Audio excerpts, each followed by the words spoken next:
యేసయ్య అతి పరిశుద్ధ నామములో ఆయన ఆత్మ పరిశుద్ధాత్మ దేవుని సహాయం కోరి దేవుడు మాట్లాడే ఈ మాటలు మనందరికీ మీకు నాకు మనందరికీ వినిపించమని వినిన మాటలను జీవితంలో గైకొనాలని ఉపదేశంను అడ్డగింపచేసే ప్రయత్నం చేయబోయే సాతాను అంధకార చీకటి శక్తులన్నిటినీ యేసు నామములో వెలగొట్టుచు మహిమ ఘనత ప్రభావం అన్ని యేసయ్యకే ఆరోగిస్తూ యేసయ్య నామములో అడిగి వేడుకుని పొందినాము తండ్రి ఆమేన్. హెబ్రీయులకు రాసిన పత్రిక 11:13. హెబ్రీయులకు రాసిన పత్రిక 11వ అధ్యాయం 13వ వచనం. మనకి హెబ్రీయులకు రాసిన పత్రిక 11వ అధ్యాయం వచ్చేసి విశ్వాస వీరుల గురించి మాట్లాడి ఉంటది. దాంట్లో 13వ వచనం, విశ్వాస వీరుల గురించి మాట్లాడిన అధ్యాయంలో 13వ వచనం చదువుతున్నాం. చదవండి సిస్టర్ మొదలు పెట్టారు, చదవండి.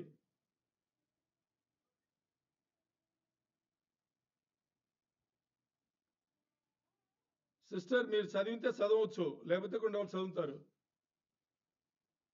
హెబ్రీయులకు రాసిన పత్రిక 11వ అధ్యాయం 13వ వచనం చదవండి. వీరందరూ నా వాగ్దానముల ఫలము అనుభవింపకపోయినను. నేను మాట్లాడేప్పుడు మీరు మాట్లాడకూడదు. మొదటి నుంచి చదవండి. హెబ్రీయులకు రాసిన పత్రిక 11:13 చదవండి. వీరందరూ నా వాగ్దాన ఫలము అనుభవింపకపోయినను దూరం నుండి చూచి వందనము చేసి తాము భూమి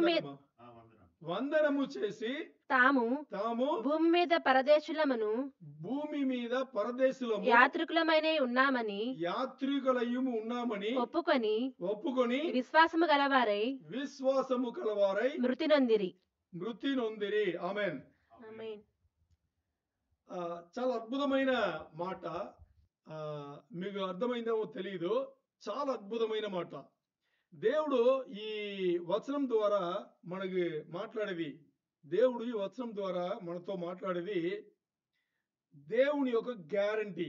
ఏం మాట్లాడుతున్నారు ఇక్కడ చూడండి. బైబిల్ పక్కన పెట్టి ఇక్కడ చూడండి. బైబిల్ చదివినప్పుడు మాత్రమే మిగతా మనకి వినాలి. దేవుడు ఈ వచనం ద్వారా చాలా గొప్ప ఒక గ్యారంటీ ఇస్తున్నారు. మీకు అర్థమైందా గ్యారంటీ ఇచ్చారని? ఇది దేవుని యొక్క గ్యారంటీ, దేవుని యొక్క హామీ ఇస్తున్నారు. ఏమని ఇస్తున్నారంటే, ఈ హెబ్రీయుల పత్రికల 11వ అధ్యాయంలో మీరు మొదటి నుంచి చూస్తే విశ్వాసం గురించి పాత నిబంధన గ్రంథం నుంచి కొత్త నిబంధన గ్రంథం వరకు అలా చెప్తూ వస్తూ ఏం చెప్తారు? విశ్వాస వీరుల గురించి. అంటే వీళ్ళ జీవితంలో ఎంత కష్టాలు వచ్చినా, ఇబ్బందులు వచ్చినా, ఇక్కట్లు వచ్చినా, ఏమొచ్చినా గానీ వీళ్ళు చివరి వరకు విశ్వాసమును వదిలిపెట్టలేదు అని చెప్తూ వస్తూ ఇప్పుడు ఏం రాస్తున్నారు? వీళ్ళందరూ కూడా, ఈ విశ్వాస వీరులు అందరూ కూడా వాళ్ళు మరణించారు. దీనిలో గొప్పతనం ఏం తెలుసా? ఏదైతే వాళ్ళకి హామీ దేవుడు ఇచ్చారో అది ఆ ఫలము వాళ్ళు ఏమి పొందలేదో అయినా వాళ్ళు మరణించారు.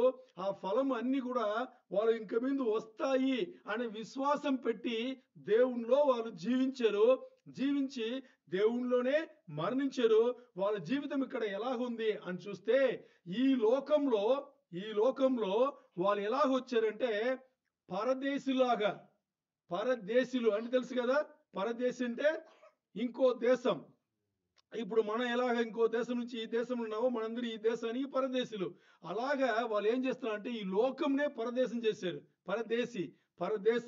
పరదేశులాగా, తర్వాత యాత్రికులు అంటే తెలుసు కదా మనకు. యాత్రికులు ఏం చేస్తారు?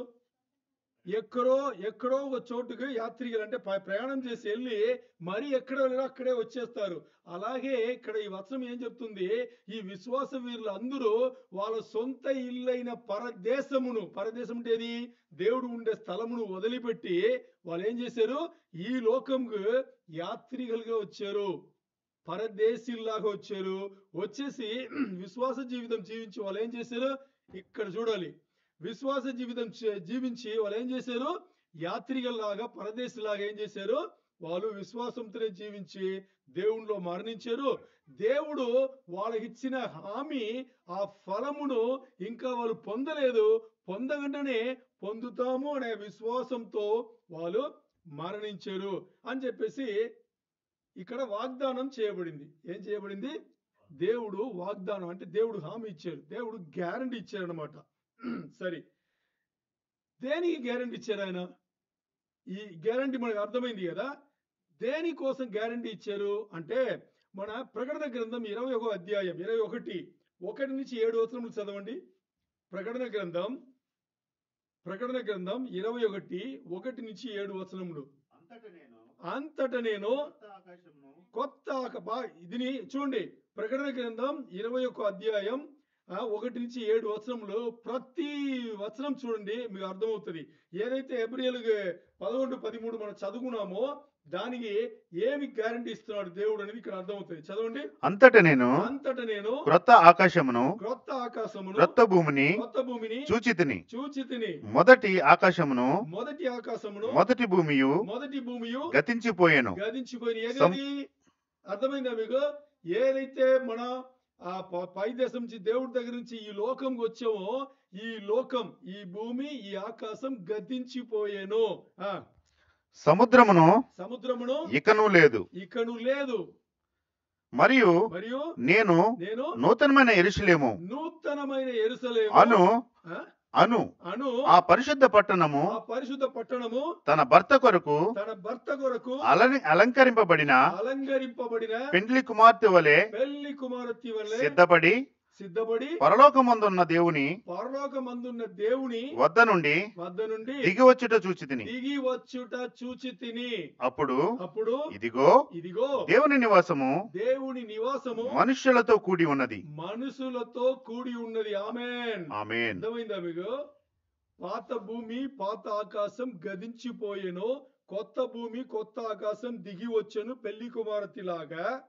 ఇంకోటి అలాగా కొత్త యెరూషలేము పట్టణం అక్కడి నుంచి దిగి వస్తే అది ఎలా ఉందంట? దేవుడు దాంతో పాటు వచ్చి దేవుని పిల్లలతో నివాసం చేయడానికి దేవుడు సిద్ధపడ్డాడంట. ఇంకా అప్పుడు ఇదిగో దేవుని నివాసము మనుష్యులతో కూడా ఉన్నది. ఆయన వారితో కాపురముండును. వారు ఆయన ప్రజల యందురు. దేవుడు తానే వారి దేవుడై ఉండి వారికి తోడై ఉండును. ఆయన వారి కన్నుల ప్రతి బాష్ప బిందువును తుడిచివేయును. మరణము ఇక ఉండదు. దుఃఖమైనను ఏడ్పైనను వేదన అయినను ఇక ఉండదు. మొదటి సంగతులు గతించిపోయినని సింహాసనములో నుండి వచ్చిన గొప్ప స్వరము చెప్పుట వింటిని. అప్పుడు సింహాసనాసీనుడై ఉన్నవాడు ఇదిగో సమస్తమును నూతనమైనవిగా చేసి ఉన్నాను అని చెప్పాను. మరియు ఈ మాటలు నమ్మకమును నిజమునై ఉన్నవి గనుక రాయుమని ఆయన నాతో చెప్పుచున్నాడు. మరియు 5 మరియు ఆయన నాతో ఇట్లా నేను సమాప్తమైనవి నేను అల్ఫయు ఒమేగయు అనగా ఆదియు అంతమునై ఉన్నవాడను. దప్పిగొను వానికి జీవజలముల బుగ్గలోని జలమును నేను ఉచితముగా అనుగ్రహించును. జయించువాడు వీటిని స్వతంత్రించుకొనును. నేను అతనికి దేవుడనై యుందును. అతడు నాకు కుమారుడై ఉండును. ఆమేన్. చూసారా వాగ్దానం?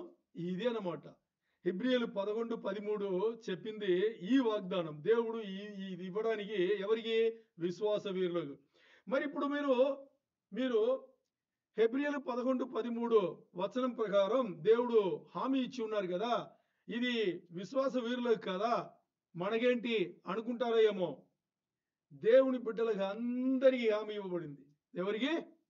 మీరు ఆమెన్ చెప్పాలి. ఆమెన్ అంటే మీకు కూడా.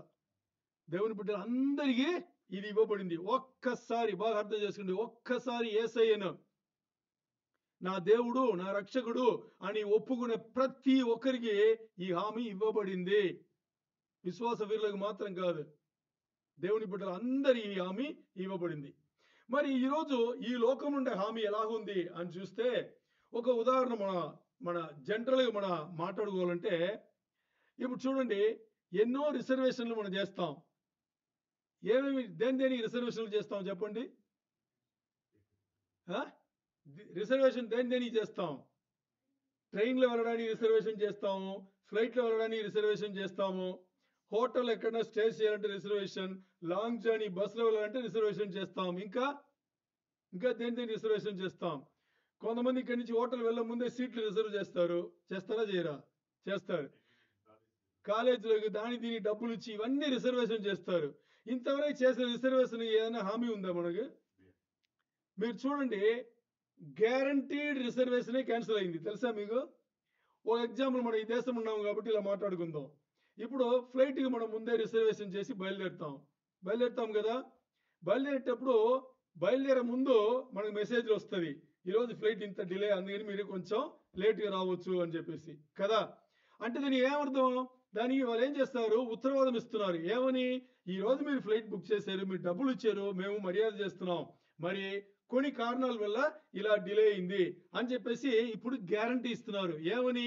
ఒక గంట సేపు లేకపోతే 2-3 గంటల సేపు తర్వాత మీరు రావచ్చు, మీకు ఫ్లైట్ ఉంటుంది అని. మరి వెళ్ళిపోయిన తర్వాత ఎయిర్పోర్ట్లో కూర్చుంటే ఎన్నిసార్లు ఫ్లైట్లు క్యాన్సిల్ అయింది తెలుసా మీకు? క్యాన్సిల్ అయ్యి గొడవలు జరిగింది తెలుసా మీకు?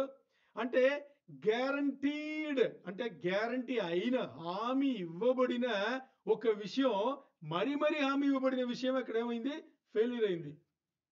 మరి దేవుడు ఇక్కడ ఏం చెప్తున్నాడు? ఆలోచన చేశారా మీరు? దేవుడు యేసయ్యను ఒప్పుకునే, యేసయ్య నా దేవుడు, నా రక్షకుడిని ఒప్పుకున్న ప్రతి బిడ్డకు ఏమి గ్యారంటీ? అదే ఇప్పుడు ప్రకటన గ్రంథం 21:1-7 వరకు మనం చదువుకున్నాం. ఆ గొప్ప లోకంలో యేసయ్యనే మనతో ఉంటారు. అక్కడ కన్నీరు లేదు, జబ్బులు లేవు, ఏముండవు అన్నమాట. దేవుడే మనతో వచ్చి కాపురం ఉంటాడు అని వాగ్దానం ఇవ్వబడింది. ఎందుకు అనేటప్పుడు ప్రకటన 21:27 రాసిన ప్రకారం, ప్రకటన 21:27 రాసిన ప్రకారం అక్కడ ఏం రాశారంటే, మన పేర్లు జీవ గ్రంథం. చదవండి సిస్టర్. గొర్రెపిల్ల యొక్క జీవ గ్రంథమందు రాయబడిన వారే దానిలో ప్రవేశింతురు గాని, ఇంకోసారి, నిశ్శబ్దమైనది ఏవైనా గాను, అసాధ్యమైన దానిని, అసఖ్యమైన దానిని, అబద్ధమైన దానిని, సరిపోతుంది సిస్టర్. ఓకే, ఇక్కడ చూడండి, ప్రకటన 21:27 ఏం మాట్లాడుతుందంటే, మన గుర్తుంచుకోవాల్సిన అంశం ఏంటి అంటే, ఒక్కసారి గొర్రెపిల్ల యొక్క జీవ గ్రంథమందు పేరు రాయబడిన తర్వాత దాన్ని మార్చివేయడానికో, దాన్ని అక్కడి నుంచి తీయడానికో ఎవ్వరికి వీలు కాదు, ఏ శక్తి వల్ల కాదు. అది అర్థమైందా? అందుకనే యేసయ్యలో ఉండాలి, యేసయ్య రాజ్యంలో ఉండాలి, పరిశుద్ధాత్మ దేవుని లోపల తీసుకోవాలి అనేది ఎంత ముఖ్యం అంటే అంతే ముఖ్యం, చాలా చాలా ముఖ్యం. ఒక్కసారి రిజర్వేషన్ అయిపోతే ఇంకా అంతే. దాని తర్వాత అది ఎవ్వరు మార్చలేరు, ఎవరు ఏమి చేయలేరు. అందుకని యేసయ్య వచ్చేసి ఒక చోట్ల, ఎక్కడ, శిష్యులను వదిలిపెట్టి ఆయన ఆరోహణం ముందు ఆయన ఏం మాట్లాడింటారు తెలుసా? ఓ హామీ ఇచ్చి ఉంటారు. ఏమని? నేను వెళుతున్నాను, తండ్రి యొద్దకు నేను వెళ్తున్నాను, నేను వెళ్ళి అక్కడ తండ్రి యొద్ద ఆ మ్యాన్షన్ ఏం చెప్తారు?